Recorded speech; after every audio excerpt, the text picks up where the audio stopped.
Hello everyone, welcome back to our channel. जोंनि मोनसे गोदान भिडिअ बयखौबो बरायनाय थालायबाय। नै दायो सानसुफुनि टाइम। जोंहा आयं मोनहानाव दंफैयो। आयं मोनहानाव माने दिनै ओंखाम जानो लेंदों नालाय ओंखाम जानो फैदों आरो। जों गासिबो फैदों जोंहा मामा बाबा आरो बाबु फिफा बाबु आं। जों ओंखाम जानानै दाहायनो थांफिनगोन। नायलांबाय थादो होमबा दायो दंफैयो जों उदालगुरि मायदांगुरि। नै आयं मोनालाय पेपार फुला जि गिदिरखा। बिफाजों बाबाजों टाउनाव थांनो नागिरदों। बाबाजों राहुलजों टाउनाव थांनो नागिरदों। नै आयंआ माबा माबि खेथि खालायदों।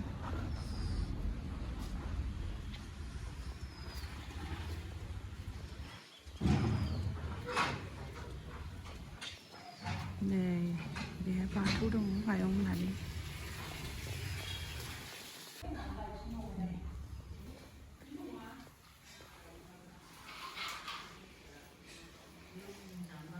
बोरो मानसियालाय आयु आबैमोननाव मा मा नागिरदोंहाय गियाना हा किचेनाव हाबफैनो आङो मा ओंख्रि बेखौ नायनो। नै बे दाउ आलु नैबे सबाय ने नैबे सबायजों दाउ आरो बे ना फिसा बाथोन नै ना फिसा बाथोन। हाथायाव थांनाय होनदां दहाय ना आयंआ हाथायनिफ्राय लाबोदों लाइजों अमा बेदर दिनै बिराद टेस्टि जाग्राया।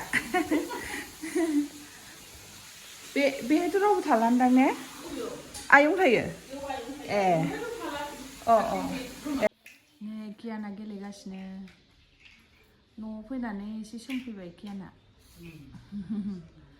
माबायाबो बेरबाय खावलायाबो बेरबाय गियाना नै गियाननि दादानि गोजासो बेफोर गारिया मालाय दादाया गैया। दादाया मालाय अस्ट्रेलियायावसो दङ गियाननि दादाया।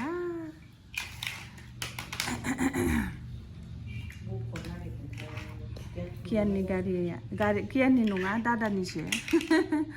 गियाना दादा गैयिखाय खावनानै गेलेदों।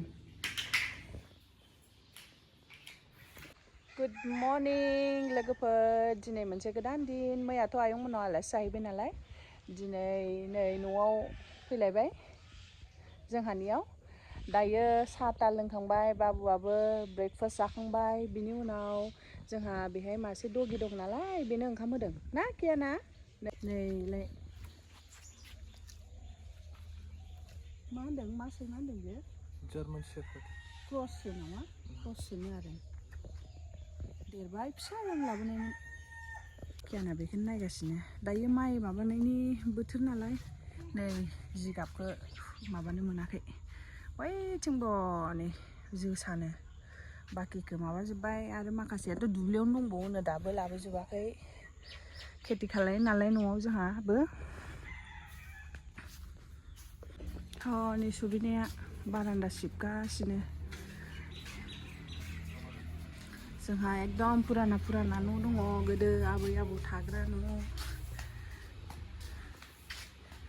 नै बै सानजानि न'आथ' जि फुराना आबै आबौ थाग्रा। नैबेहायथ' जों उन्दैनिफ्रायनो आं गैयिनिफ्रायनो दंनो बे न'आवबो बिराद फुराना जाबाय।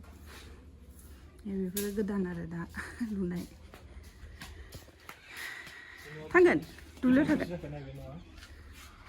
बियो खमावबो बाबानिफ्राय गिदिरसिननो 65 ओइ बहुत गिदिर 70 जाबाय नों 70 इयार्ससो।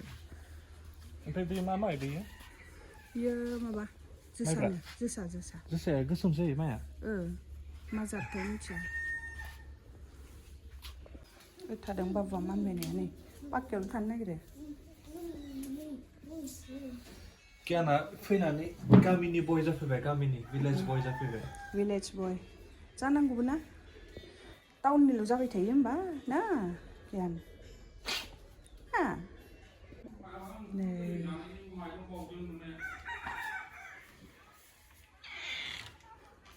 नै जोंना ओंखाम संग्राया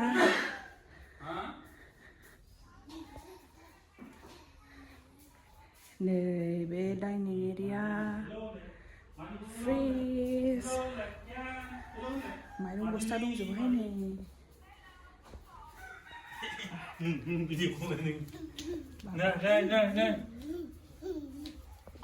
जोंहा नै दिनै आलासि फैगोन बेखिदिन सानफ्रामबो माने हयथ' जों आलासि जाहैयो नङाबा न'आव आलासि फैयो बेबायदि जागासिनो आरो मैयाथ' जों आयं मोनाव थांबाय नालाय आयं मोनाव जायै लोङै जोङो बेलासि फैबाय आरो न'आव ओमफ्राय आरो दिनै जोंहा आनैनि फिसाजो हाबा जानानै थांनाय क'क्राझाराव दिनै आलासि जानो फैगोन आनै फैगोन ओमफ्राय बे आंनि बिनानाव जानाया फैगोन आरो बिस्राबो फिसाला सासे दं 1 बोसोर 2 मास जानाय दाख्लैयो बिस्रा उसुबिदानि थाखाय बाबुनि बार्थडेआव फैनो हायासै आरो दा दिनैसो फैगोन दिनैसो लोगो मोनलायसिगोन आरो जोङो गोबाव बोसोरनैनि उनाव स' बिनि थाखायनो आङो दायो एसे प्रिपेयार खालामनाय स्टार्ट खालामबाय लान्चनि थाखाय दाथ' नै 8:30 जाबायानो लासै लासै संलांबाय थानोसै न'आव हांसो दं नालाय हांसो जानो नागिरदों दिनै हांसो फुथारगोन नायलांबाय थादो होमबा हांसो दंहाय नै जोंहा हांसोआ मेरला मेरलाथार नै जोंहा बिराद दाउला फुल दङ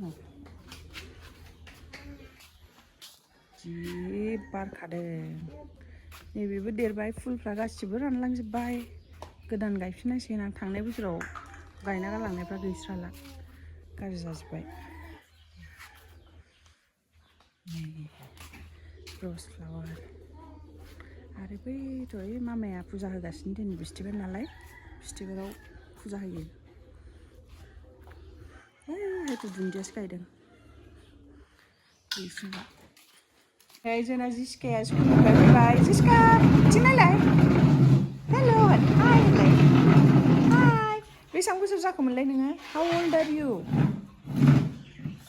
5 years old 5 years old ना नै कियानजों गेलेदों नै सियार नारगासिनो कियाना आंहा होदों ओंखाम संनाया आलासिफ्रा संथ'वाखै नै बिथिं आलु लाब्रा खालायदों ओमफ्राय नैबेहाय आङो हांसो एवगासिनो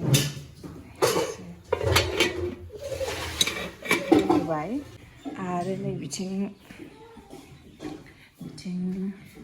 नैबेहाय दङ ओमफ्राय नै दाउ भाजिया ओमफ्राय अनला अनलाजों लाइ